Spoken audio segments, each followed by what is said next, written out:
दोस्तों, कुंदन सिंह घायल biography channel पे आप सभी दोस्तों का स्वागत है। दोस्तों, आज मैं जीवन की एक ऐसी सच्ची घटना के बारे में आप लोगों को बताने जा रहा हूँ जो बिल्कुल आप लोग को एक्साइटेड करेगा। दोस्तों, इस घटना को मैं नाम दिया हूँ कि पुराने दौर के विद्यार्थी और आज नए दौर के विद्यार्थी में क्या अंतर है। दोस्तों, मैं अपने जीवन की सारी वो सच्चाइयाँ तो आप लोग के सामने रख रहा हूँ।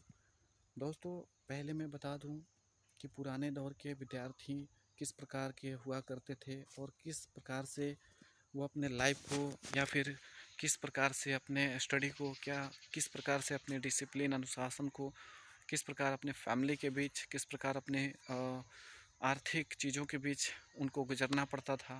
वो सारी चीज़ें मैं आप लोग को शेयर कर रहा हूँ। तो दोस्तों, सबसे पहले आपको बता दूँ कि पुराने दौर के जो विद्यार्थी हुआ करते थे आर्थिक रूप से काफ़ी मजबूत नहीं हुआ करते थे। क्योंकि उस समय आपको बता दूं कि अगर गांव में आप रहते हैं तो गांव में अक्सर आपको पता ही है कि उस समय गांव जो है काफ़ी डेवलप नहीं था। यहाँ की सड़कें कच्ची थीं और ख़ासकर मेरे गांव की भी सड़कें उस समय कच्ची थी। जब मैं छोटा था, लगभग 6 बरस का था, तो मुझे आज भी याद है। और पत्थर के हुआ करता था, मिट्टी का होता था और उसके बाद उस पर पिचिंग कई वर्षों तक नहीं होता था। एक बार हो जाता था तो कई वर्षों तक नहीं होता था। ये वीडियोस थोड़ा सा लंबा बनेगा क्योंकि ये सच्चाई है और सच्चाई आप लोग को बिल्कुल झलकेगा। और दोस्तों, बता दूं कि पहले जो विद्यार्थी हुआ करते थे आज्ञाकारी हुआ करते थे। यानी कि आपको बता दूं कि पिता और माँ या परिवार के बीच में उनका समय ज़्यादा होता था और अनुशासन का पालन करते थे। और स्कूलों में यानी कि विद्यालयों में जब जाते थे तो गुरु का हर बात को मानते थे और गुरु से डरते भी थे, यानी उनकी आज्ञा मानते थे। और उसमें और बता दूं कि उसमें कड़ाई काफ़ी ज़्यादा था। स्कूलों में काफ़ी कड़ाई हुआ करती थी और काफ़ी कड़े सज़ा भी दिया जाता था। भर भर घंटी तक आपको बता दूं कि धूप में खड़ा होना पड़ता था। गलती करने पर स्टूडेंटों को छड़ी से पिटाई होती थी। टीचर लोग कभी जूता से भी मार देते थे पहने हुए थे तो। और कभी मुर्गा बनना पड़ता था लंबे समय तक। फुल घंटी आपको एक पैर पे खड़ा होना पड़ता था। चार्ट पे बैठ कर के स्टडी करना पड़ता था। कभी ज़मीन पर भी बैठना पड़ता था। ये सारी चीज़ें हैं। और आपको होमवर्क मिलता, क्लास वर्क मिलता तो उसको पूरा करके जाना होता था, नहीं तो फिर आपको काफ़ी धुलाई होता था। दूसरी चीज़ है कि हम समय के जो बच्चे होते थे काफ़ी कंपटीशन से हम लोग जब बच्चे पढ़ते थे।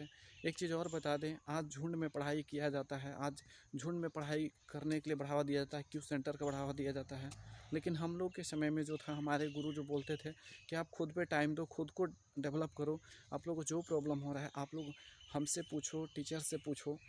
और झुंड में रहने पर हम लोग को डांट पड़ती थी, शिकायत होने लगता था कि वो लोग झुंड में एक दूसरे से देख करके पढ़ रहे हैं या फिर एक दूसरे से बातें करके पढ़ रहे हैं। लेकिन आज की उसका ज़माना चला गया है। मतलब 10 लोगों में ही पढ़े तभी पढ़ाई होगा, ऐसा नहीं कि वो अकेला कोई पढ़ ले। लेकिन उस समय नहीं था।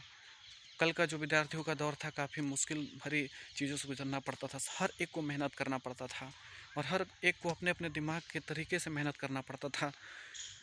तो दोस्तों, एक साथ और भी बता दूं कि जो पुराने दौर के जो कपड़े हम लोग को हुआ करता था, तो ज़्यादा ड्रेस नहीं हुआ करता था। एक ड्रेस होता था, एक आपका ऊपर का शर्ट और एक पैंट, हाफ पैंट होता था, फुल पैंट भी नहीं होता था। शूज़ तो दुर्लभ था, चप्पल हुआ करता था। और चप्पल जो होता था आपको बता दूं, हवाई चप्पल हुआ करता था।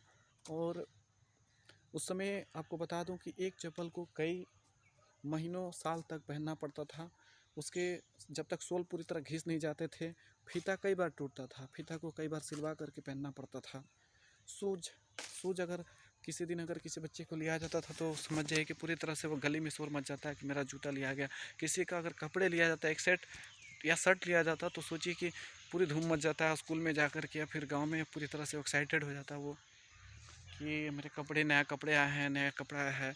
अगर कोई तरह के हाँ, मेला में जाने पर अगर खिलौने जो होते थे उस समय भी काफ़ी बता दूं कि एक खिलौना लेने के बाद भी बच्चों के अंदर काफ़ी खुशियाँ आ जाती थी और एक दूसरे को दिखा देते कि देखो मेरे पापा ये लाए हैं, मेरी माँ ये लाई है, मेरे भैया ये लाए हैं, मेरे अंकल ये लाए हैं।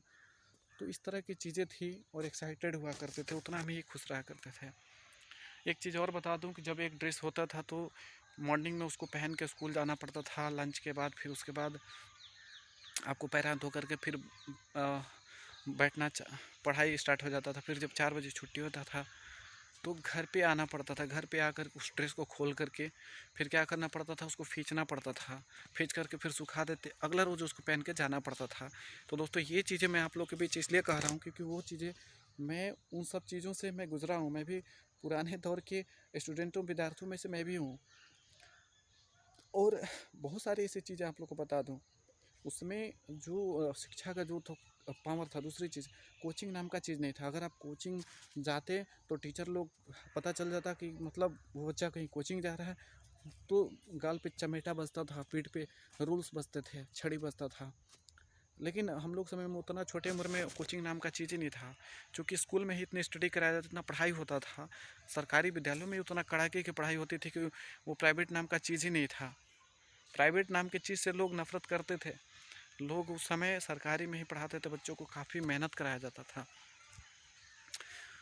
तो दोस्तों बहुत सारे संकटों से गुजरना पड़ता था। हर सैटरडे को संगीत सुनाना ही तो सुनाना ही है आप लोग को। अगर नहीं सुनाते तो फिर पिटाई होता। कविता, पोएम, ज़्यादा से ज़्यादा पोएम स्टार्ट करना है, आपको सुनाना है। पोएम भी सुनते थे टीचर लोग। जितना ज़्यादा पोएम, स्टोरी, कहानियाँ आपको लिख के जाना होता था। बड़े बड़े लेख लिखवाना पड़ता था और 200-200 300-300 वर्ड में आपको लेख लिखना पड़ता था। वो लिख के जाना है, नहीं तो फिर पिटाई होगा। दूसरी चीज़ है कि आपको खुद से मेहनत करना है। कोचिंग जाने वाले, कोचिंग का तो नाम ही मत कहिए। ये तो हम बता दूं कि आपको 2005 के बाद ये ज़्यादातर एक्साइटेड बढ़ना चालू हुआ। तो दोस्तों अब लग रहा है कुछ पानी आने वाला है, इसलिए मैं जल्दी जल्दी इस सच्चाइयत को आप लोगों के सामने रख दूं। इन सब सारी चीज़ों से समझ जाइए कि गुजरना पड़ता था पुराने दौर के बच्चे को। फिर उसके बाद बता दूँ, शाम को अपने माता पिता के पैर भी दबाना पड़ता था। उस समय आने पे तेल वगैरह भी, मालिश वगैरह भी करना पड़ता था। अगर माता पिता की तबीयत ख़राब होता था तो उस समय खाना वगैरह भी पकाना पड़ता था। लेकिन अब नए दौर के बच्चों में आपको बता दूँ, वीडियो थोड़ा मैं संक्षिप्त लेके चलूँगा क्योंकि पानी आ रहा है, थोड़ा सा मुश्किल है। आज 31 दिसंबर 2021 है और नया साल आने वाला 2022। तो दोस्तों अब नए दौर के विद्यार्थियों को बता दूं, आज नए दौर के विद्यार्थियों को हर वो सुविधाएं मिलती हैं जो हम लोगों के समय में कुछ नहीं मिलता था। आज नए दौर के विद्यार्थियों के पास कपड़ों की कमी नहीं होती, उन्हें हर अलग अलग सेट होता है। गर्मी के लिए अलग होता है, ठंडे के लिए अलग होता है, बरसात के लिए अलग होता है। शूज़ जो होते हैं, कई तरह के शूज़ होते हैं, ब्लैक, रेड, स्पोर्ट जूता अलग है, स्कूल का अलग है। और मतलब अलग अलग चीज़ें, चप्पल्स होती हैं अलग अलग, ब्रांडेड है, सैंडल है, उसके बाद बरसाती हैं, मतलब अलग अलग चीज़ें। ये ड्रेस भी आपको बता दूँ, टी शर्ट से लेकर हर तरह के, गंजी है तो भी अलग अलग चीज़ें, ठीक है। टोपी वगैरह पूरी तरह से फाइनली उसको नया लुक्स चाहिए। उसके बाद हर स्टूडेंट के बाद एक आप स्मार्टफोन आप लोग को हमेशा देखिएगा। अब स्मार्टफोन आ गया है तो स्मार्टफोन ज़रूर एक उसको चाहिए, ठीक है। उसके साथ साथ आपको बता दूँ, हर स्टूडेंट के पास देखिएगा कि आज के ज़माने में बहुत लोगों के पास एटीएम, बैंक बैलेंस सब मिलेगा आपको। हर सुविधाएं उनको गार्जियन देता है। कल जो बच्चे थे लंबे समय तक पैदल दूरी तय करके जाते थे, कई किलोमीटर तय कर करके हम लोग जाया करते थे। लेकिन आज के बच्चे जो हैं उनके द्वार पे गाड़ी आ जाता है, द्वार से उनको पिकअप करता है गाड़ी और गाड़ी स्कूल ले जाकर छोड़ता है, स्कूल से लेकर के घर तक छोड़ देता है। अब गाड़ियाँ जो होती एसी प्रूफ है। बच्चे आज एसी में जा रहे हैं पढ़ने के लिए और एसी में से रिटर्न हो जा रहे हैं। आज बच्चों के लिए हर घर में आपको बता दूं टीवी वगैरह, कंप्यूटर, लैपटॉप वगैरह सारा चीज़ अवेलेबल है। उनको कोई तरह की प्रॉब्लम नहीं है, बुक्स वगैरह की कमी नहीं है। ऑलरेडी उनके पास जो भी बुक्स चाहिए वो सारे बुक्स उनके लिए पूरी तरह से ख़रीदा जाता है। लेकिन हम लोग के समय में बुक्स के लिए भी काफ़ी मेहनत करना पड़ता था। एक बुक से कितने बच्चे हम लोग पढ़ते थे और इस साल ख़त्म होने के बाद सीज़न अगले साल उस बुक से ही पढ़ाई होती थी। लेकिन अब क्या है कि बुक्स स्कूलों में महीने महीने बदलते हैं। दूसरी चीज़ है कि ट्यूशन का एक फैशन हो गया है और बिना ट्यूशन के आज बच्चे पढ़ नहीं पाते हैं। आज के जो विद्यार्थी हैं, क्योंकि उनको ट्यूशन चाहिए, वो एक ट्यूशन नहीं चाहिए, उनको मैथ का अलग ट्यूशन चाहिए और साइंस का अलग चाहिए, केमिस्ट्री का अलग चाहिए, बायोलॉजी का अलग चाहिए। इकोनॉमिक्स, आर्ट्स विषय वाले भी आज सोचिए ट्यूशन करने लगे हैं। अब सोचिए किस प्रकार से ये कंडीशन है। तो दोस्तों आज हर वो सुविधाएं आज के विद्यार्थियों को मिलता है। दूसरी चीज़ है कि उनको फैमिली से समय बहुत कम देना होता है। मोबाइल के प्रति, टेक्नोलॉजी के प्रति उनको समय ज़्यादा देना होता है। ये सारी चीज़ें हैं। दोस्तों के बीच काफ़ी समय कम देता है और दोस्तों से बहुत कम समय मिलता है। तो इस प्रकार दोस्तों दोनों में अंतर है।